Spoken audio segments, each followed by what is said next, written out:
இன்னைக்கு evening snacks ரெசிபியில் corn salad எப்படி செய்யறதுன்னு பார்க்கலாம். அதுக்கு நான் ஒரு பெரிய கார்ன் எடுத்து நல்லா இட்லி குண்டால வச்சு ஆவிலே வேக வச்சுருக்கேன். அடுத்து ஒரு வெள்ளரிக்காயை தோலை சீவிட்டு இந்த மாதிரி சின்ன சின்னதாக கட் பண்ணி வச்சுருக்கேன். ஒரு ஆனியனை மீடியம் சைஸ் பெரிய ஆனியனை எடுத்துகிட்டு நான் என்ன பண்ணிக்கிறேன், அப்படி பொடி பொடியாக கட் பண்ணியிருக்கேன். அதே மாதிரி ஒரு சின்ன தக்காளி மட்டும் எடுத்துகிட்டு பொடி பொடியாக கட் பண்ணி வச்சுருக்கேன். அடுத்து ஒரு கப் தயிர் எடுத்திருக்கேன். ஸோ இப்போ இதெல்லாம் நம்ம மிக்ஸ் பண்ணிக்கலாம் சாலடுக்கு. ஸோ ஒரு பவுல் எடுத்துகிட்டு ஃபஸ்ட்டு கார்ன் போட்டுக்கலாம். கார்ன் போட்டுட்டு வெள்ளரிக்காய் சேர்த்துக்கலாம்.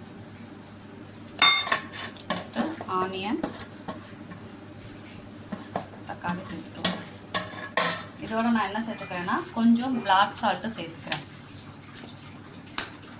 பிளாக் சால்ட், பிங்க் சால்ட் எது வேணாலும் சேர்த்துக்கலாம், இல்லை நார்மல் சால்ட்டு கூட சேர்த்துக்கலாம். கொஞ்சோண்டு சால்ட்டை தூவிட்டு அதோட நான் தயிரும் சேர்த்துக்கிறேன்.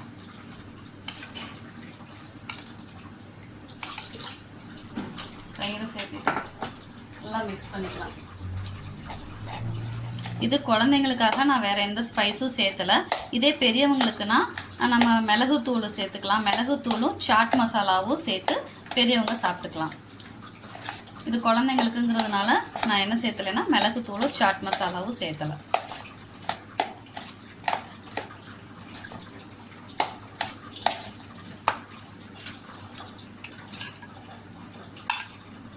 தயிர் குழந்தைங்களுக்கு எவ்வளோ பிடிக்குமோ அவ்வளோ சேர்த்துக்கலாம். ஏன்னா தயிர் வந்து உடம்புக்கு ரொம்ப நல்லது. அதனால் நம்ம எவ்வளோ வேணாலும் அதை சேர்த்துக்கலாம்.